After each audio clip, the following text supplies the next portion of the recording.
السلام علیکم ورحمۃ اللہ وبرکاتہ۔ دوستو دیکھو، ایک حدیث ہے، بہت ہی پیاری حدیث ہے۔ حضرت عمر رضی اللہ عنہ فرماتے ہیں کہ میں نے رسول اللہ صلی اللہ علیہ وسلم کو یہ ارشاد فرماتے ہوئے سنا، جو شخص اللہ تعالیٰ کی رضا حاصل کرنے کے لیے تواضع اختیار کرتا ہے، یعنی جھک کے چلتا ہے، ایک قدم پیچھے ہٹ جاتا ہے،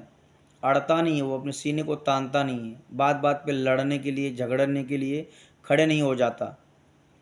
یعنی تواضع اختیار کرتا ہے، اللہ تعالیٰ اس کو بلند فرماتے ہیں، جس کا نتیجہ یہ ہوتا ہے کہ وہ اپنے خیال اور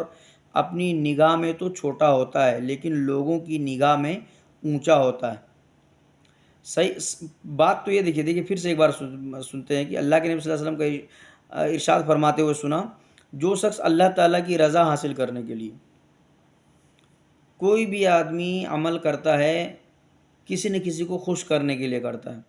تو دنیا میں کسی بھی شخص کو خوش کرنے کے لیے اگر ہم کوئی عمل کریں گے تو اس کا اجر ہمیں نہیں ملنے والا۔ ہم اگر اللہ کو راضی کرنے کے لیے اگر کوئی عمل کریں گے تو اس کا ہمیں نیکی بھی مل جائیں گے، اور دنیا میں فائدہ یہ ہوگا کہ جو یہ عمل جس شخص کے لیے کریں گے تو اپنے تواضع اختیار کریں گے، تو ہم خود اپنی نظر میں تو اپنے آپ کو لگیں کہ ہلکے ہیں، لیکن اس کا نتیجہ یہ ہوگا کہ اپنے خیال اور اپنی نگاہوں میں تو ہم چھوٹا اپنے آپ کو محسوس کریں گے، لیکن لوگوں کی نگاہوں میں اونچا ہوتا ہے۔ ایسے لوگوں کی نگاہوں میں اونچا ہوتا ہے، اور جو تکبر کرتا ہے اللہ تعالیٰ اس کو گرا دیتے ہیں۔ جو تکبر کرتا ہے نا، اس کا بھی خیال ہوتا ہے کہ میں تو بہت، اللہ تعالیٰ تو کہتا ہے کہ تم ایسی زمین پہ اکڑ کے چلتا ہے، نہ آسمان کو پہنچ سکتا ہے، نہ زمین کو چیڑ پھاڑ سکتا ہے، نیچے کچھ بھی نہیں کر سکتا ہے، تو پھر کس بات کی اکڑ ہے؟ تو اکڑ کرنے والے، تکبر کرنے والے اللہ تعالیٰ ایسے شخص کو گرا دیتے ہیں، جس کا نتیجہ یہ ہوتا ہے کہ وہ لوگوں کی نگاہوں میں چھوٹا ہو جاتا ہے، اگرچہ خود اپنے خیال میں بڑا ہوتا ہے۔ آدمی گھمنڈ میں رہتا ہے نا، ایٹیٹیوڈ میں رہتا ہے، تو وہ سوچتا ہے اپنے آپ میں کہ میں تو بڑا ہوں، میں یہ ہوں وہ ہوں۔ کائے کا بڑا بھائی تم؟ اللہ نے تم کو پیدا کیا، جب تم پیدا ہوئے تھے تو اپنا بدن کو کھجا تک نہیں سکتا تھا، تم بول نہیں سکتا تھا، پیدا ہوا تو بولنے کی طاقت اللہ نے دی، دیکھنے کی طاقت اللہ نے دی، ہاتھ تو تیرے پاس تھا،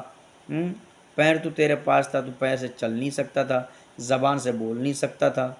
یہ تمام چیزیں اللہ رب العزت نے تمہیں دی، تو کس بات کی تکبر ہے؟ اور پھر تکبر کی وجہ سے تم اپنے آپ کو سوچتا ہے کہ میں تو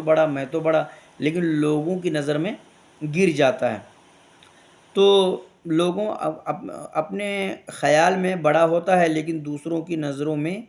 وہ گر جاتے ہیں، اور خنزیر سے بھی زیادہ ذلیل ہوتے ہیں، گر جاتے ہیں، وہ کتے اور خنزیر سے بھی زیادہ ذلیل ہوتے ہیں ایسے شخص۔ اس میں دو شخص کے بارے میں بتایا گیا کہ حضور صلی اللہ علیہ وسلم کا ارشاد ہے کہ جو شخص اللہ تعالیٰ کو اللہ تعالیٰ کی رضا حاصل کرنے کے لیے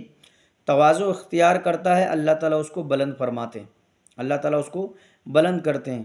اور نتیجہ یہ ہوتا ہے کہ وہ اپنے خیال میں اپنی نگاہ میں چھوٹا ہوتا ہے، لیکن لوگوں کی نگاہوں میں اونچا ہوتا ہے، اور جو تکبر کرتا ہے اللہ تعالیٰ اس کو گرا دیتے ہیں، جس کا نتیجہ یہ ہوتا ہے کہ وہ لوگوں کی نگاہوں میں چھوٹا ہو جاتا ہے، اگرچہ خود اپنے خیال میں اپنے آپ کو کچھ سورما سمجھتا ہوگا وہ، لیکن لوگوں کی نظر میں وہ گر جاتا ہے، تکبر کرنے والا۔ دیکھیے دنیا میں کوئی بھی انسانوں نے کسی کی بھی تکبر کسی بھی شخص کو پسند نہیں، تو پھر کس بات کی تکبر؟ اپنے اندر میں دیکھو اتنے سارے عیب ہیں، تو کس بات کی تکبر؟ یہ تکبر کی چادر صرف اللہ رب العزت کو ہی جچتا ہے، باقی اس کے علاوہ کسی کو نہیں جچتا، لیکن وہ دوسروں کی نظروں میں کتے اور خنزیر سے بھی زیادہ ذلیل ہوتے ہیں۔ کون؟ جو تکبر کرنے والا ہوتا ہے، اور جو تواضع اختیار کرتا ہے تو اس سے اللہ بھی راضی ہوتا ہے، اور لوگوں کے دلوں کے اندر میں اللہ رب العزت اس شخص کے لیے محبت بھی پیدا کرتا ہے۔ اللہ تکبر سے